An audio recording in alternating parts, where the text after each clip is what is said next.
Quick question. How do you actually learn? Not how you think you're supposed to, but how do you actually do it? Do you need silence? Or do you need noise? Do you need to talk through it? Or do you just want to sit with it? Do you ask a question in class? Or do you Google it later? And here's the real question underneath all of that. Did you choose any of those? Or do you simply become what you are? Because here what almost nobody tells you. You didn't randomly develop your learning style, you actually inherited it from your environment before you even step into the class. There's a name for this. A French sociologist called Pierre Bourdieu spent decades studying this. He called it scholastic disposition, which yes, sounds very complicated for the normal people to engage with it. For something that described about how an elite institution keep people out. Very fitting, but strip away all of the jargon. And the point is straightforward. Before you even step into a classroom, you're home already running an invisible curriculum. It just never told you it was doing that. It was teaching you what learning feels like. Whether your curiosity is rewarded or treated as an inconvenient, or whether the correct move is to ask or stay silent, it all boils down into a learning disposition. Hi, my name is Dave, and today, in Thought for Action, we're going to delve deeper into scholastic disposition.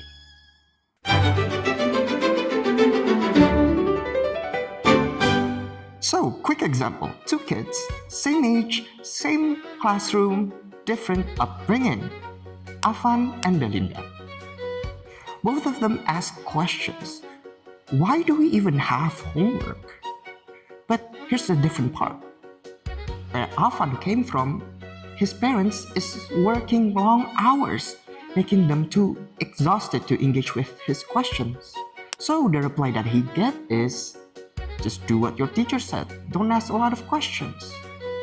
Whereas Belinda's parents, who have more time and energy, engage with her questions and ask back, what do you think? This makes Belinda actually think. And they have a discussion after that. And by the next morning, both of them have different relationship with learning. Afan tends to just receive it, while Belinda actively question it. So, at school, they evaluate Belinda and look her as gifted, smart, engaging. And then they look at Afan, who's quiet, and label him as passive, dumb, doesn't ask question, doesn't engage. Again, same kid, same question, but completely different starting point, which is wild because school always compared them as equal. And before you say, surely the education system already noticed this and addressed it, right? Right? Bourdieu published this in 1986. 40 decades ago. It's been cited thousands of times. Yet, we're still here. Still in classrooms where teachers walks in and then the whole room went silent, not because they were focused, because asking a question might label you as difficult. Or worse, they might give you that look. You know, the look of, how dare you question my authority. This is the feudal classroom where the teacher are the sole keeper of truth and your job as a student is just to copy it down correctly. That is one of the scholastic disposition that schools enforces on you. The point is that you absorb some of these lessons too, and then they become invisible filter that you carry everywhere where you are expected to learn or perform. And now that have a new name, scholastic disposition. So, how do you actually spot your scholastic disposition? Good news, you don't need a personality quiz, you don't need a therapist, and you don't even need a self-help book that costs more than your groceries. You just need to note these 3 signals, things that happen to you regularly, be it monthly, weekly, or even daily. Signal number 1. When you don't understand something, what is your first move? So, what is your first move? Do you ask out loud in the room? Or do you Google it later so that nobody knows that you're lost? Do you write it down to figure it out later and just to never go back into it? Or do you actually just hope for the best and figure that you will figure it out later? No. If you grow up where asking questions is welcome, then asking aloud feels natural. Which, congratulations. But if you're like me, where growing up we're told to don't ask too many questions, or sit in a classroom where when you ask something, the teacher would just heavily sigh and make you feel responsible for ruining their afternoon. Then staying silent is rational, which you were trained for by your environment. But then the school reads your silence as disengagement. They call it lack of initiative, when in fact it is just an act of self-preservation, which are completely different things. Signal number 2. When you get something wrong, what happened inside of you? Some people get a flash of shame so fast they can't even track it. Some go completely quiet for the rest of the session. And some people just laugh it off, which is a kind of armor on itself. And some, not many, but some get curious and ask, why do I think like that? Here's where it gets interesting. The feeling you have when you are wrong in public was largely decided by how they treated being wrong in your environment growing up. If you had a teacher who used your wrong answer as an example in front of the class, then you learn being wrong is a performance of inadequacy or a failure. But if your school and environment treated wrong as the data, you will learn that being wrong is just part of the process. Sadly, most Indonesian classrooms haven't adopted mistakes are data model, which is not your failure, rather a systemic one. Signal number 3. When an authoritative figure, a teacher or an expert, says something you're not sure about, what do? This one is particularly interesting. If you grew up anywhere with a strong culture of respecting your elders, which, let's be honest, to a varying degree is most of Asia, or even most of global South, or most of the world outside of handful Western society, the feudal classroom is a real thing. The teacher walks in, everyone stands, teacher speaks, you write it down, teacher is wrong, and you know that they're wrong, and you still write it down because the social cost of actually saying actually to someone 3 decades older than you in front of 30 other students is simply not worth it.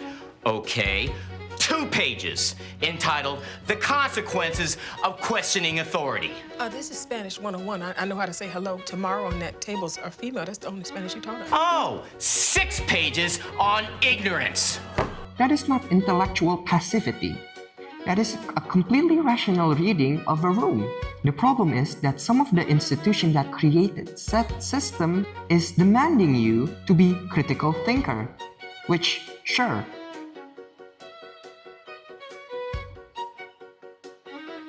So here's what you're looking for, which is the gap how you naturally react in those moments, compare those of how you would react if you were completely safe. The gap is scholastic disposition showing up. And it is worth noting that kids from wealthy, highly educated family also have scholastic disposition as well. It's just that theirs happen to align with every single classroom, every single university admission, every single job interview. Reward those type of behavior, which is weird. It's like the system is only built for them. Really makes you wonder. Anyway, your gap is not a character flaw. It is a data. And now you know the data, you can actually do something about it.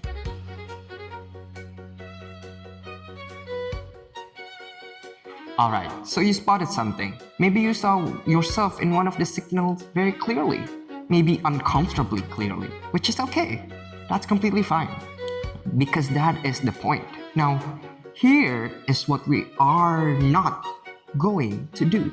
We are not going to give you a 10-step plan of how to get your life together. We are not going to give you a new identity. And we are not going to make this into a routine that billionaires does. Your scholastic disposition took years to build. It was enforced in hundreds of classrooms, in thousands of conversations, and in millions of small moments in your life. It is not going to change in a span of weeks. And that's also okay. Because the first move is not to change it. Rather, it's to acknowledge it. Here's the thing about self-knowledge. You don't change by trying harder at the same thing. You change by seeing what actually happened more clearly.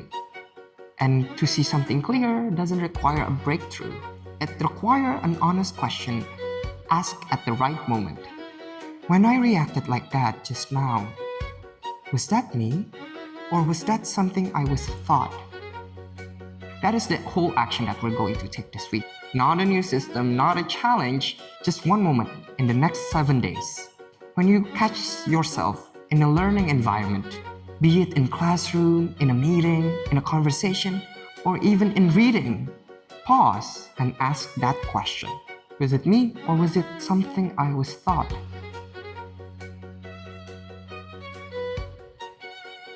At the end of the day, your learning style is not your personality. It is not fixed. It is not a verdict on your capability or your intelligence. It just tells you a pattern, a very specific pattern at that, about your environment.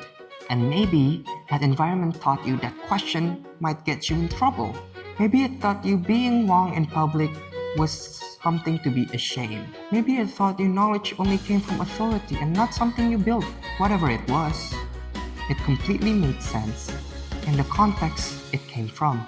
It was just preparing you for the world that it knew. It couldn't prepare you for the world that you hadn't entered. And that is not your fault. The institution that designed that only reward a specific type of learner, call it a meritocracy. Which, sure it worked, but that is for another episode. Here's what you have now that you didn't 10 minutes ago. A name for it, scholastic disposition. And the next time you freeze in the meeting, or you stay quiet when you clearly have something to say, and the next time you walk out of the class feeling more confused than anybody else, instead of concluding you are behind or something is wrong with you, ask that question. Is it actually about me? Or am I just running a different program for a different room? Those are two completely different questions, and only one of them are yours to fix. So what did your environment teach about learning? Is it about authority? Is it about memorizing? Is it about questioning? Let me know down in the comments, and we'll explore it in the future. Thought for action, and on the next episode, we're going to learn how to utilize scholastic disposition to learn faster, work smarter, and to stop fighting yourself. I'm Dave, and until next time, see you in Thought for Action.